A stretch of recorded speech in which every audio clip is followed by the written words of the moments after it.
Jeffrey Kagal एक American singer थे जो कि भारी डिप्रेशन और तनाव से गुजर रहे थे। दवाइयों से भी उन्हें कोई परमानेंट लाभ नहीं मिला। धीरे धीरे वो अब ड्रग्स के आदी होने लगे थे। ऐसे समय में उनकी मुलाकात बाबा जी के शिष्य रामदास से हुई, जो कि कभी अमेरिकन प्रोफेसर रिचर्ड अल्पर्ट हुआ करते थे। रामदास ने उन्हें भी बाबा जी के दर्शन करने की सलाह दी। इसके बाद कैसे न कैसे करके वो 1970 में बाबा के आश्रम कैंची धाम पहुंच गए। यहाँ पर वे पूरी श्रद्धा और भक्ति के साथ बाबा के शिष्य और एक सन्यासी का जीवन जीने लगे। भक्ति का नशा उन पर ऐसा छाया कि वे सब कुछ भूलकर जाप में लगे रहते। बाबा ने जब इनकी लगन देखी तो इन्हें एक नया नाम कृष्णादास दे दिया। धीरे धीरे 3 वर्ष बीत गए और फिर एक दिन बाबा ने उन्हें बुलाया और कहा, बेटा, तुम्हारा यहाँ का कार्य अब पूर्ण हो चुका है। अब तुम्हें आश्रम छोड़ अमेरिका जाना है। ये गुरु आज्ञा थी, इसलिए कृष्णादास मना न कर पाए। कृष्णादास ने पूछा, महाराज, वहाँ रहकर मैं आपकी क्या सेवा कर पाऊंगा? इस पर बाबा ने कहा, वो सेवा ही क्या जो पूछकर की जाए। यह सुनकर उनका मन शांत हो गया। आश्रम से जाते हुए वे पीछे मुड़े, जिससे बाबा के अंतिम बार दर्शन हो सके। बाबा के दर्शन करते ही उनके मन में एक विचार बिजली की तरह प्रकट हुआ, अब मैं भजन गाऊंगा। इसके बाद इन्होंने अपना पूरा जीवन भजन और भक्ति में लगा दिया, जिसके चलते 2013 में उन्हें संगीत के सबसे विख्यात पुरस्कार ग्रैमी अवार्ड के लिए नॉमिनेट किया गया। वहां इन्हें रॉक स्टार ऑफ योगा नाम से पुकारा गया। इनके गाए भजन और हनुमान चालीसा आज भी आप इंटरनेट पर सुन सकते हैं। लैरी ब्रिलियंट एक अमेरिकन डॉक्टर थे जो सब कुछ छोड़ एक सन्यासी का जीवन बाबा के आश्रम में व्यतीत कर रहे थे। एक दिन बाबा ने उन्हें बुलाया और हंसते हुए कहा, यू नो डॉक्टर। उन्हें लगा बाबा कह रहे हैं कि तुम डॉक्टर नहीं हो, लेकिन बाबा बार बार यही बात बोलने लगे, you know doctor, you know doctor. और फिर हंसी रोक धीमे स्वर में कहा, यूएनओ डॉक्टर, तुम्हें आश्रम छोड़ना है और यूएनओ में डॉक्टर के रूप में कार्य करना है। ये वह समय था जब चेचक बीमारी महामारी का रूप ले चुकी थी।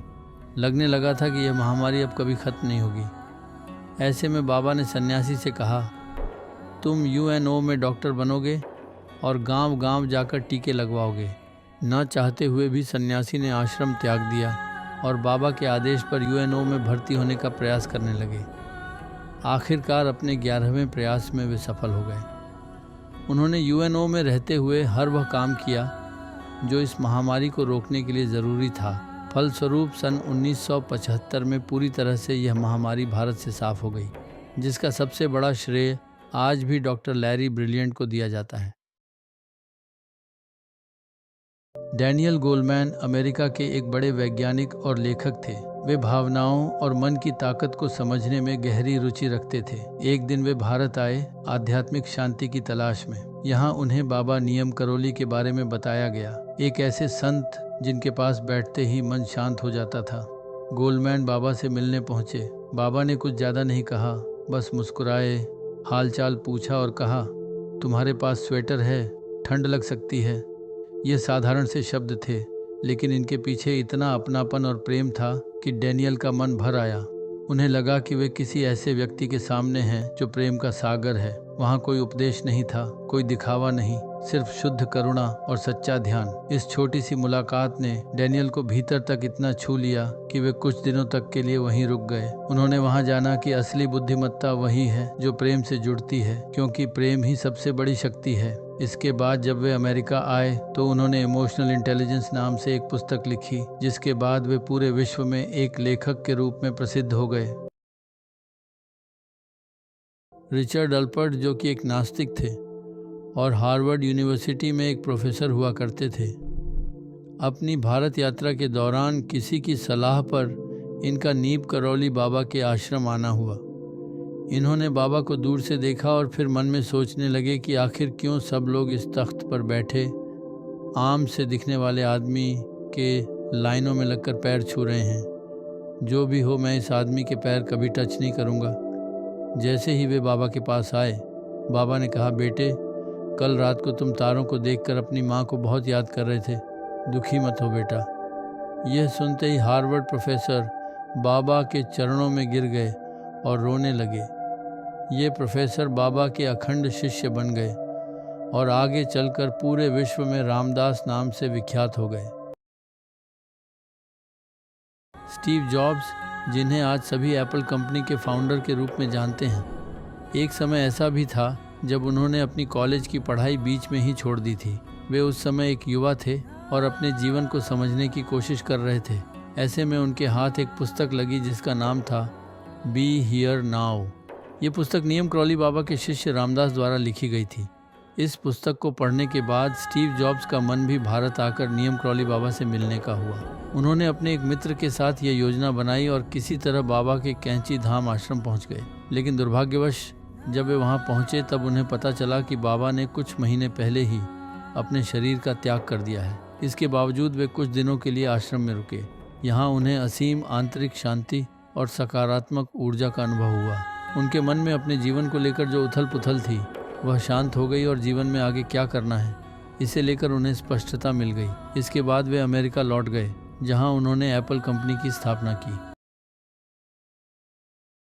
एक अमेरिकन प्रोफेसर रिचर्ड अल्पर्ट बाबा के आश्रम में सन्यासी के रूप में रह रहा था।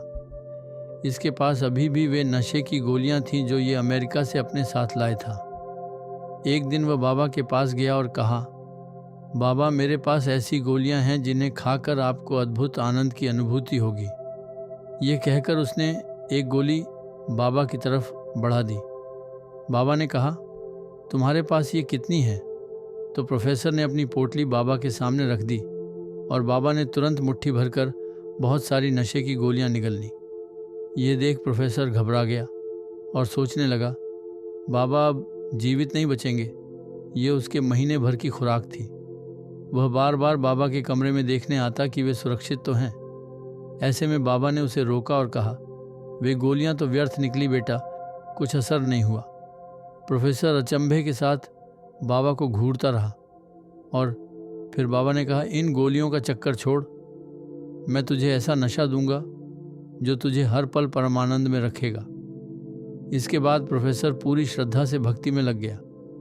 मित्रों, ये वही प्रोफेसर थे जिन्हें विश्व आज रामदास नाम से जानता है।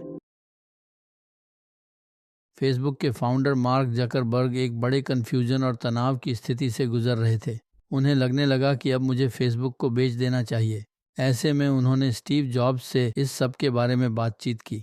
स्टीव जॉब्स ने उनकी हालत देखी और कहा, तुम्हें भारत के मंदिर कैंची धाम में जाना चाहिए। इसके बाद वे बाबा के आश्रम कैंची धाम आ गए। यहाँ ये 2 दिन तक रहे। इन्होंने हनुमान चालीसा का पाठ किया और उस सकारात्मक ऊर्जा को महसूस किया जिसके लिए वे यहाँ आए थे। इसी दौरान उन्हें यह महसूस हुआ कि फेसबुक के जरिए वे दुनिया को जोड़ने का कितना महत्वपूर्ण कार्य कर रहे हैं। और फिर ये निर्णय लिया कि चाहे जो भी हो, मैं फेसबुक को कभी नहीं बेचूंगा। 2015 में मार्क ने पीएम मोदी के साथ एक इंटरव्यू किया जहां सबके सामने उन्होंने भारत से संबंधित ये कहानी साझा की। अगर आप भी अध्यात्म मार्ग पर हैं और अपने जीवन में सकारात्मक ऊर्जा लाना चाहते हैं तो आप सभी के लिए एक खुशखबरी है। माय ज्ञानालया की तरफ से आप सभी को रुद्राक्ष ब्रेसलेट, माला, भगवान श्री कृष्ण की प्रिय वैजयंती और तुलसी माला इत्यादि पर दी जा रही है 50% तक की छूट। और इतना ही नहीं, साथ में दी जा रही है फ्री पंडित जी हेल्पलाइन, जिससे आप इन चीजों को विधि विधान के साथ धारण कर सकें। तो अभी कमेंट बॉक्स या डिस्क्रिप्शन में दी गई लिंक पर जाएं और इस अवसर का पूरा लाभ उठाएं। For more information visit mygyanalaya.in। Live a Sattvic life।